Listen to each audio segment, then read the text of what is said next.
जेठालाल जी, आप अभी भी कंफ्यूजन में लग रहे हैं। ओके, आपको कंफ्यूजन है कि आप रेसिडेंट एंड ऑर्डिनरी रेसिडेंट है या resident and not ordinary resident है। वो भी काफ़ी सिंपल है, हम एक एग्जाम्पल से समझते हैं। जेठालाल जी, जैसे कि आपकी गड़ा इलेक्ट्रॉनिक्स ये मुंबई में है, मतलब इंडिया में है, तो आप 182 डेज की कंडीशन सेटिस्फाइड करके रेसिडेंट बन जाते हैं। बट आपकी सासू माँ जी, जो कि सोशल वर्क के लिए कंटिन्यूसली ट्रैवल करती है, हम मान लेते हैं कि वो आउट ऑफ इंडिया ट्रैवल करती है, तो वो 60 डेज एंड 365 डेज की कंडीशन सेटिस्फाइड करके रेसिडेंट बन जाती है।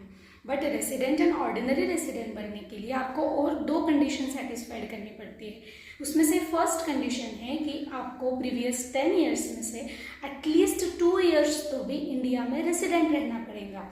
एंड सेकेंड कंडीशन है कि आपको प्रीवियस 7 ईयर्स में एटलीस्ट 730 डेज तो भी फिजिकली स्टे रहना पड़ेगा इंडिया में।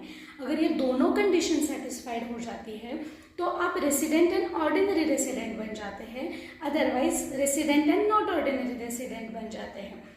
तो आप तो ये दोनों भी कंडीशन इजीली सेटिस्फाइड कर लेते हैं, तो आप रेसिडेंट एंड ऑर्डिनरी रेसिडेंट बन जाते हैं। बट आपकी सासू माँ जी मे बी ये सोशल वर्क के लिए घूमती है, तो फिर वो ये दोनों कंडीशन सेटिस्फाइड नहीं कर पाती है, तो वो resident and not ordinary resident बन जाती है। बट अभी आपका नेक्स्ट क्वेश्चन होगा कि इन दोनों में फ़र्क क्या है। तो जब आप रेसिडेंट एंड ऑर्डिनरी रेसिडेंट बनते हैं तब आप वर्ल्ड वाइड जो भी इनकम कमाते हैं उसके पूरे इस पर आपको इंडिया में टैक्स भरना पड़ता है। बट आप जब resident and not ordinary resident रहते हैं तब आपको सिर्फ इंडिया में जो इनकम आपने कमाई है सिर्फ उसी पे टैक्स भरना पड़ता है। हम एक एग्जांपल लेते हैं।